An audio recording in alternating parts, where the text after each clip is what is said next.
Hi hello ನಮಸ್ಕಾರ. ಇನ್ನೂ ನನ್ನ ಯೂಟ್ಯೂಬ್ ಚಾನಲ್ ಯಾರ್ಯಾರು ಸಬ್ಸ್ಕ್ರೈಬ್ ಮಾಡ್ಕೊಂಡಿಲ್ಲ ಬೇಗ ಬೇಗ ಸಬ್ಸ್ಕ್ರೈಬ್ ಆಗಲಿ. ನೆನ್ನೆ ನಡೆದಂಥ ನಾನಿನ್ನ ಬಿಡಲಾರೆ ಸೀರಿಯಲಲ್ಲಿ ಬಾಸ್ ಬಂದ್ಬಿಟ್ಟು ದುರ್ಗಾ ಹತ್ರ ಮಾತಾಡಬೇಕು. ಅವಳು ಒಂದೊಂದ್ಸಲಿ ಹೇಳೋದು ಕರೆಕ್ಟು, ಒಂದೊಂದ್ಸಲಿ ಅವಳು ಮಾತು ಕೇಳಬೇಕು ಅನಿಸುತ್ತೆ. ಆದರೆ ಅವಳ ಹತ್ರ ಹೆಂಗೆ ಮಾತಾಡೋದು ಅಂತ ಯೋಚನೆ ಮಾಡ್ತಿರ್ಬೇಕಾದ್ರೆ ಗಿಳಿ ಬಂದ್ಬಿಟ್ಟು ಹೇಳುತ್ತೆ ಅವಳಿಗೆ, ಬಾಸ್ ಏನೋ ನಿನ್ನ ಜೊತೆ ಮಾತಾಡಬೇಕಂತೆ ಅಂತ. ಆವಾಗ ಅವಳು ಹೇಳ್ತಾಳೆ, ಹೇಳಿ ಬಾಸ್ ಏನು ಮಾತಾಡಬೇಕು ಅಂತ ಹೇಳ್ತಾಳೆ. ಹೇಳ್ಬೇಕಾದ್ರೆ ತ್ರಿವಿಕ್ರಮು ಯೋಚನೆ ಮಾಡ್ತಿರ್ತಾನೆ, ಏನು ಹೇಳೋದು ಏನು ಮಾಡೋದು. ಬಾಸ್ ಯೋಚನೆ ಮಾಡ್ತಿರ್ಬೇಕಾದ್ರೆ ದುರ್ಗಾ ಬಂದು ಕೇಳ್ತಾಳೆ, ಹೇಳಿ ಬಾಸ್ ಏನಾಗಬೇಕಿತ್ತು, ಏನಕ್ಕೆ ಬಂದ್ರಿ ಅಂತ ಕೇಳ್ತಾಳೆ. ಅವಳು ಹೇಳ್ತಾ ಇರ್ತಾಳೆ, ಬಾಸ್ ಗಿಳಿ ಚಾಡಿ ಹೇಳ್ತಾ ಇರುತ್ತೆ, ನಿಮ್ಮ ಜೊತೆ ಮಾತಾಡಬೇಕಂತೆ ಬಾಸು ಅಂತ.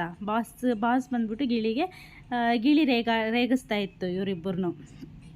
ಆಮೇಲೆ ಅಮ್ಮ ಇಟ್ಕೊಂಡು ಇವಳು ಅವರಿಬ್ಬರನ್ನು ಒಂದು ಮಾಡೋಣ ಅಂತ ಹೋಗ್ಬೇಕಾದಾಗ, ಒಂದು ಮಾಡೋಣ ಅವರಿಬ್ಬರನ್ನು ಅಂತೇಳಿ ಇವರಿಬ್ಬರು ಜಗಳ ಆಡ್ಕೊಂಡು ಕಿತ್ತಾಡ್ತಾರೆ. ಒಂದು ಮಾಡೋಣ ಅಂತ ಹೇಳ್ಬಿಟ್ಟು ಒಂದು ಮಾಡೋಕ್ಕೆ ಹೋಗ್ತಾರೆ, ಮತ್ತೆ ಅಲ್ಲಿ ಎಡವಟ್ಟಾಗುತ್ತೆ.